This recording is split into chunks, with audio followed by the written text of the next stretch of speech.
Hi friends, welcome back our YouTube channel. ಎಲ್ಲರಿಗೂ ನಮಸ್ಕಾರ.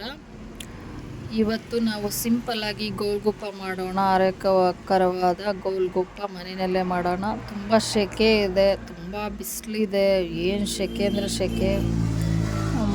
ಏನಾದರೂ ಸ್ನ್ಯಾಕ್ಸ್ ತಿನ್ನೋಣ ಅಂತ ಅನಿಸ್ತಾ ಇದೆ. ಅದಕ್ಕೆ ಸೂಪರಾಗಿರುತ್ತೆ ಗೋಲ್ಗುಪ್ಪ. ಸಿಂಪಲಾಗಿರುತ್ತೆ, ತುಂಬ ಮಸಾಲೆ ಇರೋದಿಲ್ಲ. ಬನ್ನಿ ಮಾಡೋಣ, ನೋಡೋಣ.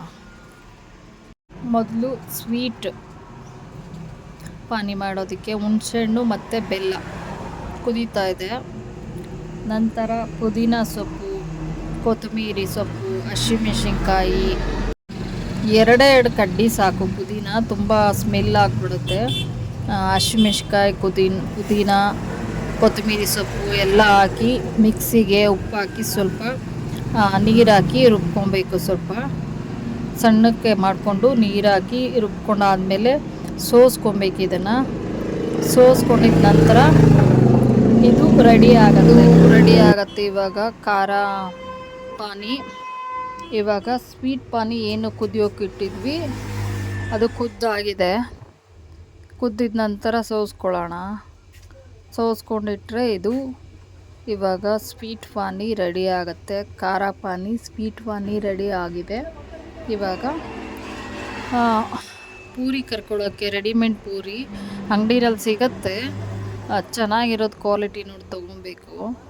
ತೊಗೊಂಡು ಎಣ್ಣೆ ಕಾಯಕ್ಕೆ ಇಟ್ಟಿದ್ದೀನಿ. ಎಣ್ಣೆಯಲ್ಲಿ ಸ್ವಲ್ಪ ಚೆನ್ನಾಗಿ ಬಿಸಿ ಆಗಿದ್ರೆ ಚೆನ್ನಾಗಿ ಬೇಗ ದಪ್ಪ ಆಗುತ್ತೆ. ಎಣ್ಣೆ ಚೆನ್ನಾಗಿ ಕಾದಿಲ್ಲ ಅಂದರೆ ಅದು ಅಷ್ಟು ಬೊಬ್ಬಲ್ ಬರಲ್ಲ ನೋಡಿ. ಎಣ್ಣೆ ಚೆನ್ನಾಗಿ ಕಾದಿದ್ರೆ ಮಾತ್ರ ಬೇಗ ಅದು ಉಬ್ಬುತ್ತೆ ನೋಡಿ. ಈ ಥರ ಉಬ್ಬಬೇಕು ಅಂದರೆ ಎಣ್ಣೆ ಚೆನ್ನಾಗಿ ಕಾದಿರಬೇಕು, ಇಲ್ಲಾಂದರೆ ಅರ್ಧ ಆಗಿಬಿಡುತ್ತೆ.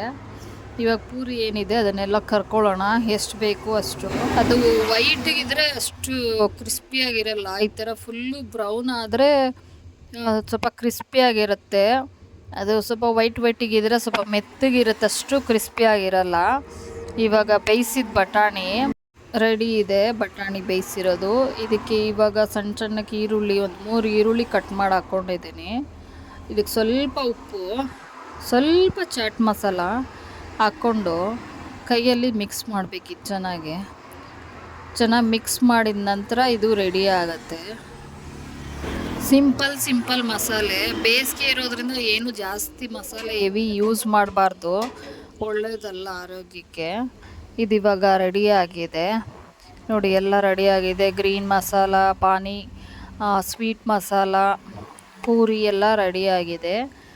ಇವಾಗ ಟೇಸ್ಟ್ ನೋಡೋಣ. ಆದಷ್ಟು ನಾವು ಮನೆಯಲ್ಲೇ ಮಾಡ್ಕೊಂಡು ತಿನ್ನೋದ್ರಿಂದ ತುಂಬ ಆರೋಗ್ಯಕ್ಕೆ ಒಳ್ಳೆಯದು. ಆಚೆ ಕಡೆ ತಿನ್ನೋದು ಅಷ್ಟು ಒಳ್ಳೆಯದಲ್ಲ. ಮನೇಲಿ ಮಾಡೋದ್ರಿಂದ ನಮಗೂ ಒಂದು ಖುಷಿ ಆಗತ್ತೆ, ಮತ್ತು ನಮಗೂ ಒಳ್ಳೆ ಹೆಲ್ದಿ ಆಹಾರ ನಮ್ಮ ದೇಹದೊಳಗಡೆ ಸೇರುತ್ತೆ. ಆಚೆ ತಿನ್ನೋದ್ರಿಂದ ನಾನು ಅಷ್ಟು ಆಚೆ ಇಷ್ಟಪಡಲ್ಲ ತಿನ್ನೋದಕ್ಕೆ.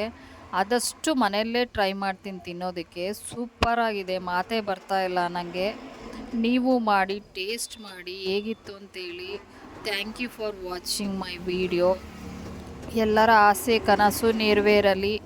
ನೀವು ಮಾಡಿ ಹೇಗಿತ್ತು ಅಂತ ಕಮೆಂಟ್ ಮಾಡಿ, ಮಿಸ್ ಮಾಡಬೇಡಿ. ಸಿಂಪಲಾಗಿ ಮಾಡ್ಬೋದು. ನೀವು ಮಾಡಿ ಆರೋಗ್ಯನ ಉಳಿಸ್ಕೊಳ್ಳಿ, ತುಂಬ ಚೆನ್ನಾಗಿರುತ್ತೆ. ಮತ್ತು SSLC ಎಕ್ಸಾಮ್ ಬರೆದಿರೋ ಮಕ್ಕಳಿಗೆಲ್ಲ ರಿಸಲ್ಟು ಮೇ 24ಕ್ಕೆ ರಿಸಲ್ಟ್ ಇದೆ. ಎಲ್ಲರೂ ಚೆನ್ನಾಗಿ ಬರೆದಿರ್ತೀರ ಅಂದ್ಕೊಂಡಿದ್ದೀನಿ. ಬಟ್ ಯಾರೂ ಟೆನ್ಷನ್ ಆಗಬೇಡಿ. ಕಮ್ಮಿ ಬರಲಿ ಜಾಸ್ತಿ ಬರಲಿ, ಜೀವನದಲ್ಲಿ ಒಂದೊಂದೇ ಸ್ಟೆಪ್ ಹತ್ತಬೇಕು. ಸೊ ಅದಕ್ಕೆ ನೆಕ್ಸ್ಟ್ ಸ್ಟೆಪ್ಪು ರೆಡಿ ಇರುತ್ತೆ. ಯಾರೂ ಟೆನ್ಷನ್ ತೊಗೋಬೇಡಿ. ಎಷ್ಟೇ ಮಾರ್ಕ್ಸ್ ಬಂದಿದ್ರು ದೇವರೆಲ್ಲರಿಗೂ ಒಳ್ಳೇದು ಮಾಡಲಿ ಅಂತ ಕೇಳ್ತಾ, ಮತ್ತೆ ನೆಕ್ಸ್ಟ್ ವಿಡಿಯೋದಲ್ಲಿ ಸಿಕ್ಕೋಣ. ಮತ್ತೆ ಒಂದು ಸಿಂಪಲ್ ಆದ ರೆಸಿಪಿಯೊಂದಿಗೆ ಸಿಗೋಣ. Thank you for watching my video. ನಮಸ್ಕಾರ ಎಲ್ಲರಿಗೂ.